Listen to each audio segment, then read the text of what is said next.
mga kumpanya ng langis dapat bang singilin? Now, why do you always try to say to everyone na everything will be fine despite economic unpredictability, unpreparedness, na umaasa sa certified #resiliency ng mga Pilipino amidst natural and economic disaster para hindi ka mapatalsik dyan sa pwesto mo among the economic uncertainty sa ating rehiyon at bansa? Dahil nga hindi tayo prepared sa mga ganito kalaking disruption sa ating supply chain. Well, nandito tayo at pinupunta, iniikot namin ng mga iba't ibang palengke para tiyakin na ang presyo naman ng pagkain natin ay hindi biglang tataas at nagpapasalamat din kami sa mga vendor dahil ay pumayag naman sila na hindi tataas ang presyo at hindi sila mag-price gouging at hindi sila magsasamantala dito sa krisis na nangyayari sa Middle East. Pilipinas, normal lang muna ang ating mga presyuhan at tinitiyak nga natin kahit hindi ang supply natin, maganda naman ang supply natin ng pagkain, ng bigas, lahat ng mga basic goods. Kaya yung ating mga kababayan, sinasabi natin, hindi naman kailangan mag-hoarding at hindi tayo nagkukulang sa food supply. Ito ang pagpunta namin dito para tiyakin na ang presyo na ating ibinigay sa ating mga market vendor ay talagang sinusundan. At konting malasakit sa bawat kapwa Pilipino ay makikita natin na malalampasan din natin itong hamon na hinaharap natin. Kaya unang-una, siyempre, food supply ang pinakamahalaga. Ito, kaya natin makontrol. Ang presyo ng langis, siyempre, pinapantayan lang natin kung ano nangyayari sa gera. But sige lang, it's something normal pa naman na. Everything is normal and we just keep working to make sure that it stays that way.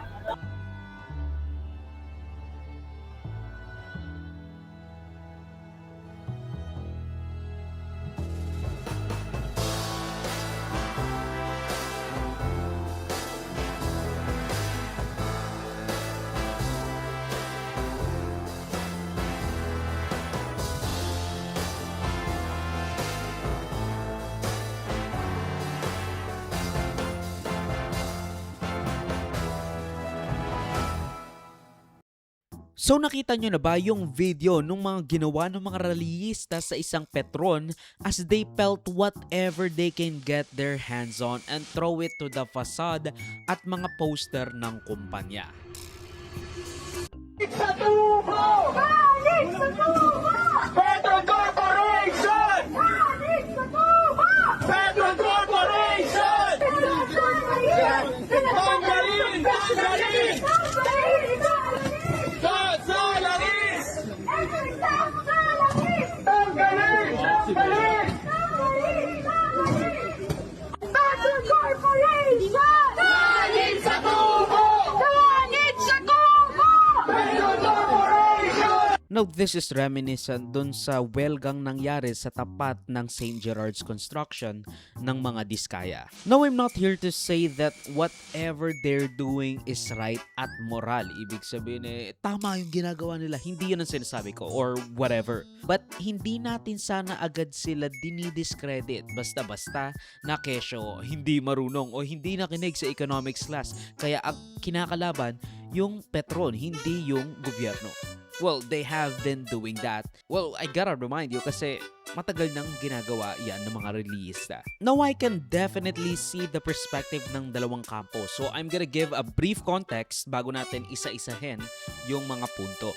Now, there's a freaking war going on because Trump is allegedly being coerced by a certain genocidal megalomaniacal world leader from the river to the sea para bombahin at basically ipulverize ang Iran in the guise of the 20 to 30 year imminent threat, imminent development daw ng isang nuclear bomb. If not stopped, Iran could produce a nuclear weapon in a very short time. It could be a year, it could be within a few months. They have the wherewithal, the stored up, preserved knowledge to make a bomb very quickly if they wanted to do it. Iran is so dangerous. Weeks away from having the fissile material for an entire arsenal of nuclear bombs. They're very close. They're 6 months away from being about 90% of having the enriched uranium for an atom bomb. Iran is gearing up to produce 25 bombs, atomic bombs a year, 250 bombs in a decade. Ladies and gentlemen, time is running out. Iran will be capable of producing alone, without importing anything, nuclear bombs within 3 to 5 years. If we stood and waited for that attack to come first before we hit them, we would suffer much higher casualties. And so the president made the very wise decision. We knew that there was going to be an Israeli action. We knew that that would precipitate an attack against American forces. And we knew that if we didn't preemptively go after them before they launched those attacks, we would suffer higher casualties and perhaps even higher those killed. And then we would all be here answering questions about why we knew that and didn't act. Dahil doon, Iran has been blowing up ships left and right sa Strait of Hormuz kung saan nasa 21% ng oil sa mundo ang dumadaan to countries like China, Japan, Korea, at ultimately, Pilipinas. Due to the security risk, lalo na at mainit-init ang rehiyon, nagsilobohan na ang presyo ng langis from the usual 1 to 1.5 pesos increase kada linggo na ngayon ay umaabot na ng double digits. Dahil doon, umaabot na ng triple digits ang mga presyo ng langis at krudo to the point na kailangan nilang mag-print ng numero which would cause a tidal wave sa logistics, transportasyon, and basically everything that needs energy, whether that be transportation of goods, of people, or of services. Pero tignan naman natin ngayon yung perspektibo ng mga reliyista. Una, the Philippines have a 50-day buffer ng langis. Ibig sabihin, kahit hindi na tayo mag-angkat ng crudo for 49 days, we can manage without buying oil at higher prices. Ang problema nga lang, kapag bumili tayo after the 50 days, mag-aantay tayo ng isang buwan or even longer without fuel. Which basically means, hindi aandar ang ating ekonomiya. Samantala, as mandated by law, mayroong buffer dapat na 30 days ang mga kumpanya. Pero 1 month in advance din sila bumibili just before Trump and Netanyahu strike Iran. Meaning, hindi dapat nagtaas ang presyo because they bought it at a lower price every week. Kasi nga, again, every 15 to 30 days sila kumukuha ng bagong shipment or the very least isang buwan ang kanilang wait time sa pagkuha at sa pag-place ng order sa mga crudo to the endpoint na nasa Pilipinas ito to refine or again to sell it as it is. Hindi dapat nagtataas ang presyo because they bought it at a lower price. Tapos ngayon, ibebenta nila ng mas mataas kasi o-order uli sila ng bago at they don't want it eating up their profits. And the fact na, talagang mahirap naman talagang i-calculate kung ano or kung magkano ba dapat ang magiging presyo ng mga crudo and to back it up dun sa kasalukuyang presyo nang bumili sila nung bagong crudo after the oil price has skyrocketed. Pero kung tutusin, wala tayong problema sa pagtaas ng crudo or at the very least, hindi yun ang atin dapat na tinitingnan dahil understandable naman, di ba? But we have to contextualize yung pagtatanggol natin sa mga kumpanya, lalo na sa mga bilyonaryo, and talk about their profits.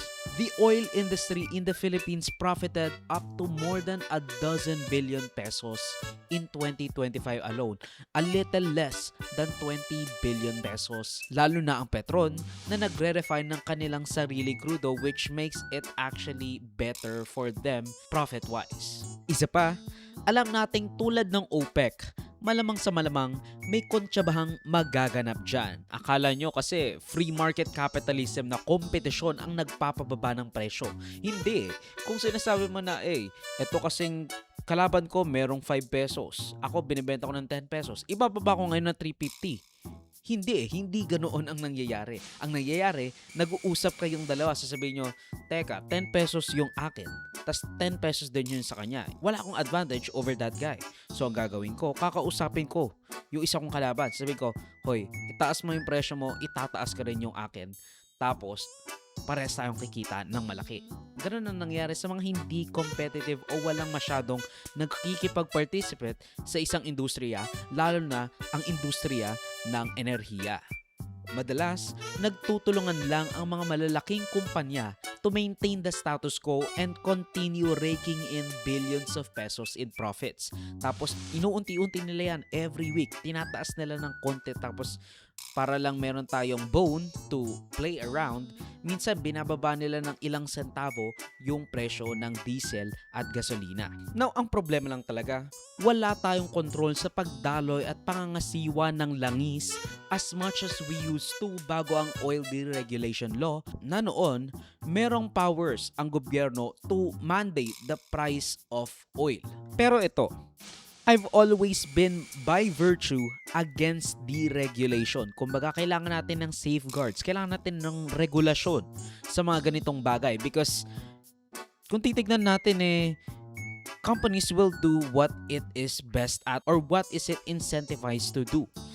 Kailangan nating bigyan ng galamay ang gobyerno sa mga kritikal na infrastruktura tulad ng kuryente, tubig, telco even, at enerhiya. Kaya nga sinasabi ko, it is a big mistake or the very least, kahit na sabihin mong inefficient siya, edi gawin mong efficient yung pangangasiwa ng gobyerno sa kuryente, sa Meralco, sa tubig, tulad ng Manila Waters at Maynilad, telco tulad ng PLDT, Globe at kung ano-ano pa, at enerhiya with Petron and Shell and whatever company. It's just way too sensitive at makakaapekto sa kalagayan ng bansa at sa health ng ekonomiya natin, and the state has the money to keep everything smooth sailing for a while hanggang sa mag-stabilize ang presyo. Hindi yung masyashock yung tao na bigla na lang tataas yung presyo ng mga bilihin kung kaya naman na i-absorb ng gobyerno yung losses for a while para lang hindi agad tayong mashock doon sa lakas at sa taas ng pagbilis ng pagbalusok ng presyo ng mga bilihin. Kung ikukumpara sa free market o kumpanya na, of course, i-maximize ang presyo ng krudo at an agreed upon price by everyone. Kumbaga, katulad nga ng sinabi ko kanina, magkukunsyabahan niya na, hoy, itaas mo tong presyo mo, itataas ko rin yung presyo ko. O kaya naman, sige, bawasan mo at lagyan mo ng tubig itong gasolina. Tapos ito naman, ganun din ang gawin mo. Same volume, pero of course, lower quality. Now, matagal nang pinoprotesta ang presyong petrolyo, pero siguro nasa tama ang puso ng mga realista, pero dahil mayroon tayo mga surface level thinkers na nagmamagaling dahil galit sa mga nagpoprotesta kasi nga sabi nila makakaliwa, dahil hindi obvious yung koneksyon ng isang bagay sa pangalawa, ginagawa nilang nagmumukhang tanga raw ang mga realista at first glance. Pero if you look at it at a different angle, at a different perspective, malalaman mo na their cause is our cause. Especially if it's too off-putting sa tao. Kahit na nilalaban mo lang naman yung interest ng nakakarami. Yung interest ng iyong sarili. Lalo na sa wage hikes, sa pag-abolish ng provincial rate, ang nangyayari tuloy, nata-turn off ang tao sa adhikain mo at sa huli, pinoprotektahan pa ng masa yung mga bilyonaryong ibebenta sila ng tigpipiso kung pwede pang magbenta ng tao sa merkado. Pero ito, kausap ko yung mga realista and I feel you. I actually support the initiatives na ginagawa nyo sa strikes and everything in between. Pero, what are we doing? Why are we protesting a private company? Dapat ang inuusig natin ay yung gobyerno, hindi yung mga kumpanya, or at the very least, ganun dapat. Kasi yung mga kumpanya, they don't have a soul. They don't have the good, they don't have the incentive to actually produce or give people the relief that they need. They don't have the incentive to actually take one for the team, to make sacrifices. Kaya dapat the government is the one protecting the people from these companies. Lalo na at kumpanya sila. And again, ano ba ang purpose ng isang kumpanya? To maximize shareholder value, to maximize yung presyo, to maximize yung profit, to maximize the profit. Ganyan ang edict. Ganyan ang isip ng kumpanya. And the sooner we accept that, the sooner we can get to working with actual legislators, with actual people na may impluwensya sa gobyerno para isulong yung mga regulasyon, yung even pag na-nationalize ng mga critical na industriya. And sasabihin nyo makakaliwa ako, yes, I am center-left actually. Alam ko, a lot of the leftists will chew me and then spit me out. Pero again, I have their sentiments in the backseat, or at the very least, I have them with me as well. Pero kailangan yung tumingin in the PR, in the Public Relations Department. Kasi kahit na anong ganda ng adhikain mo, kung hindi maganda yung execution at hindi mo ma-explain yung execution mo kung bakit mo ginawa ang isang bagay, it will be off-putting to millions of Filipinos. Basically, kinakalaban mo lang yung sarili mong goal, yung sarili mong adhikain. Kasi, imbes na matuwa sa'yo yung tao, kinakampihan pa nila yung mga taong nagpapahirap sa kanila. Pero ano ba sa tingin nyo? Is it justified or not? Has the woke gotten too far, or we just need a little bit of sleeping?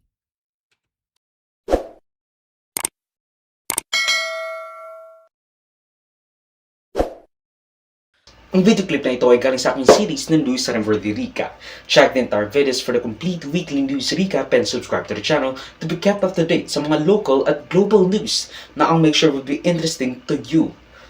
Particularly you, whatever your name is. Hindi ko alam, sorry. Salamat sa panonood mga kaparami. Like, subscribe, follow me like sa socials and avoid Joseph that will be linked down below. So, of course, paalam.